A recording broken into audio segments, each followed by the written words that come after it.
And you end in the grotesque chaos of a Labour council hiring taxis to scuttle around the city, handing out redundancy notices to its own workers. This is a modern party living in an age of change. It requires a modern constitution. Leaders who confronted, leaders who changed their party. A new dawn has broken, has it not? And finally, a leader who won. Sir Keir Starmer showed an unexpected steel when he too confronted the left. Out went Rebecca Long-Bailey for, as he said, sharing an article that contained an anti-Semitic conspiracy theory. Her sacking was sparked by comments by the actor Maxine Peake, who told The Independent the tactics used by the police in America, kneeling on George Floyd's neck, that was learnt from seminars with Israeli secret services. Rebecca Long-Bailey welcomed the interview, tweeting, "Maxine Peake is an absolute diamond." The MP said she was supporting Peake's criticism of the government's handling of coronavirus, and she had agreed a clarification with Starmer's office. But in a sign of a breakdown in relations with her former leadership rival, she tweeted, "I had asked to discuss these matters with Keir before agreeing what further action to take, but sadly, he had already made his decision." Well, the sharing of that article was wrong, and because the article contained anti-Semitic conspiracy theories, and I have therefore stood Rebecca Long-Bailey down from the shadow cabinet. I've made it my first priority to tackle anti-Semitism, and rebuilding trust with the Jewish community is a #1 priority for me. As the anointed heir of Jeremy Corbyn, Rebecca Long-Bailey had carried the torch for the left in the shadow cabinet, and the left is rallying behind her. The way that Rebecca Long-Bailey has been treated by the leadership is shameful. I think that what she was accused of doing, I don't think it was a proportionate response by Keir Starmer. I think that it shows that the things that he campaigned on in his election campaign, for example, on unity, are actually not ringing true now. Labour MPs on the left have been holding frantic discussions about how to respond to the sacking. One veteran told me, "I'm keeping my counsel. Keir Starmer wants this to be his clause 4 moment. He wants us to respond. But if we do that, we're just playing into his hands." That's going to be a busy week or two, isn't it? Busy week. A sedate start to the day for Keir Starmer with his first actual visit as Labour leader. But then, decisive action. The sacking of Rebecca Long-Bailey could be a seminal moment for Keir Starmer as he confronts the left on one of the emblematic issues of the Jeremy Corbyn era. One frontbench supporter of the new Labour leader told me that aspiring prime ministers have to be both warriors and teachers. This MP told me they'd feared that until now, Keir Starmer was just a teacher. Turns out, he's a warrior too. Never exactly soulmates, and now driven apart as Keir Starmer moves to change perceptions about Labour. Now, this row was sparked by those remarks in The Independent by Maxine Peake about the death in the United States of George Floyd. And tonight she has retracted those particular remarks. So she has tweeted, "I was inaccurate in my assumption of American police training and its sources. I find racism and anti-Semitism abhorrent, and I in no way wished nor intended to add fodder to any views of the contrary." Now, Keir Starmer felt that Maxine Peake's original remarks did amount to spreading an anti-Semitic conspiracy theory, because essentially his belief was that she was talking about the tactics in the United States and ultimately and wrongly linking that to the State of Israel. Now, it's interesting tonight, Rebecca Long-Bailey has issued a statement to Pippa Crerar from the Daily Mirror saying that actually there's nothing wrong, nothing anti-Semitic about raising concerns about police tactics. This is what the former Shadow Education Secretary has said. She said there's valid concern about police practices across the world. And I don't think that worded in the right way, it's racist or anti-Semitic to draw attention to that. I completely agree with the need for us to intensively build our relationship with the Jewish community and the wider electorate. I can understand the difficulties of Keir's position. And then she says, look, I'm not going to criticise him because it is important for the Labour Party to be united. But there is still a big debate in that party and on the left. They're working out what to do. Some Labour front benches on the left are thinking of resigning. One veteran is saying to them, you can resign, but you've got to do it en masse. Nick Watt, thank you. Joining me now to discuss this issue, Dame Louise Ellman, the long-standing former Labour MP who left the party over what she called Jeremy Corbyn's seeming tolerance of anti-Semitism, and Matt Wrack, General Secretary of the Fire Brigades Union. If I come to you first, Louise, what do you make of Sir Keir Starmer's decision today? I welcome the decision. It was Keir Starmer showing leadership and demonstrating that he's now moved from saying that he will deal with poisonous anti-Semitism in the Labour Party to doing something about it. So I think it's a very welcome step. Is it a big enough step to get you back to the party? It's a very encouraging step, but I'm waiting to see what more happens, and I'm waiting to see what happens when the Equalities and Human Rights Commission report arrives and what the reaction to that is. But it's very important to me to see that Keir Starmer is willing to act and not just state a good intention. And by today's action, he's shown decisiveness, he's shown that he's a leader, and shown that he's not willing to accept a senior frontbencher appearing to turn the blind eye or to pass on a kind of conspiracy theory which suggests that Jews/Israelis are responsible for all things that are wrong, after Maxine Peake has already said that her facts were wrong. In terms of the sacking of Rebecca Long-Bailey, some have said it's an overreaction, it's disproportionate. What would you say to them? Well, Keir Starmer is the leader. He takes decisions. He has vowed to eradicate anti-Semitism from the Labour Party.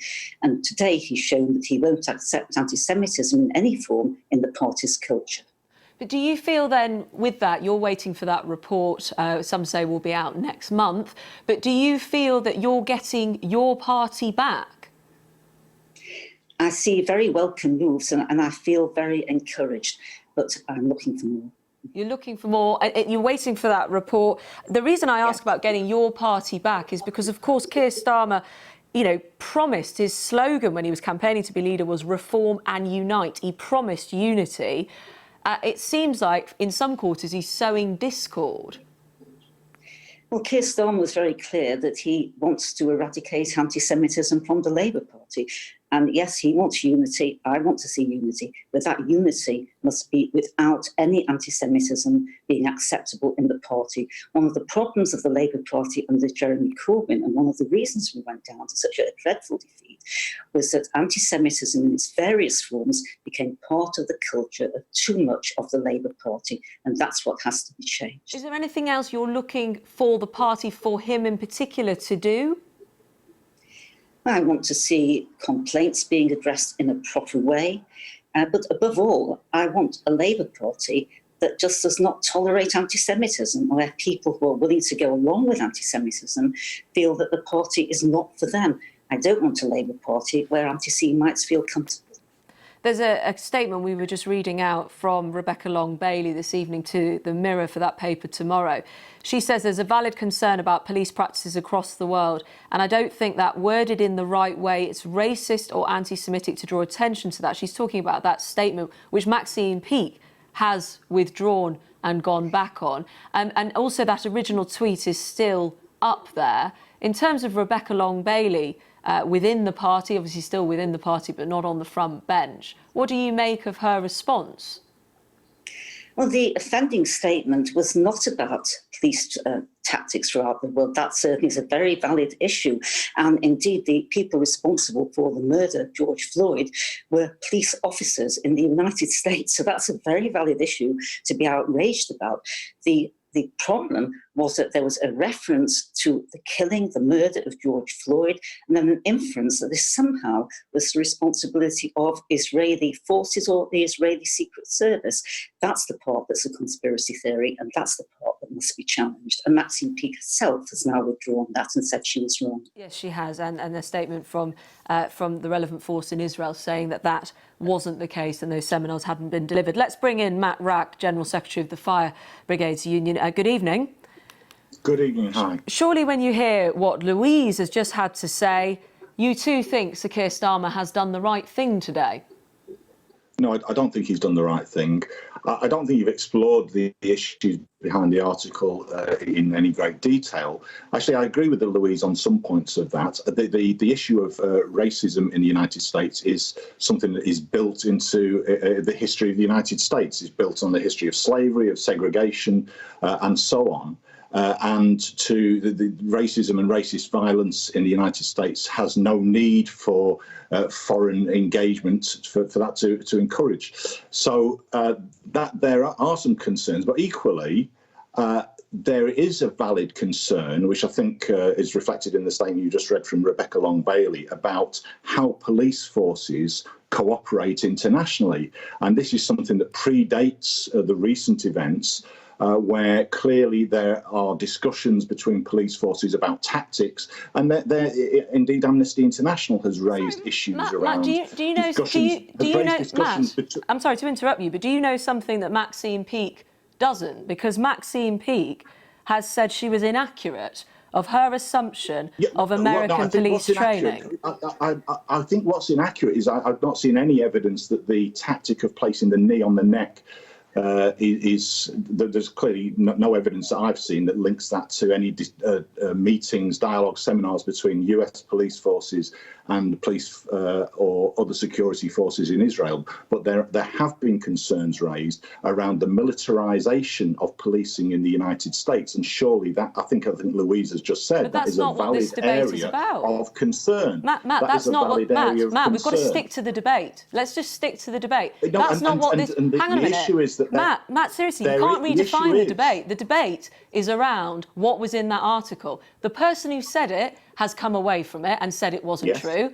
The Israeli forces have said it wasn't true. So no one was making a general... And if you follow what I've said today... No one's making a general comment. I've distanced myself from that from the start. Actually, if you follow what I've said today, and I'm not endorsing those comments, but there is a valid area of concern around the militarization of policing in the United States. Many communities, I'm surprised that you don't think that's a matter of concern, considering the events of the past 2 months. Please don't put words in my mouth. At no point have I said that's not a matter of concern. Well, but the clearly issue, it is, and therefore the issue of you've the changed seminars, the debate. The issue has been around a front bench minister from Labour being removed over what has been seen to be an anti-Semitic conspiracy theory. You haven't explored that point in any great detail. Sorry, we have explored whether it was anti-Semitic. We've just talked about that, and we've seen that Maxine Peake has withdrawn it. I don't follow your argument, but to move on, if you don't agree with Rebecca Long Bailey being removed,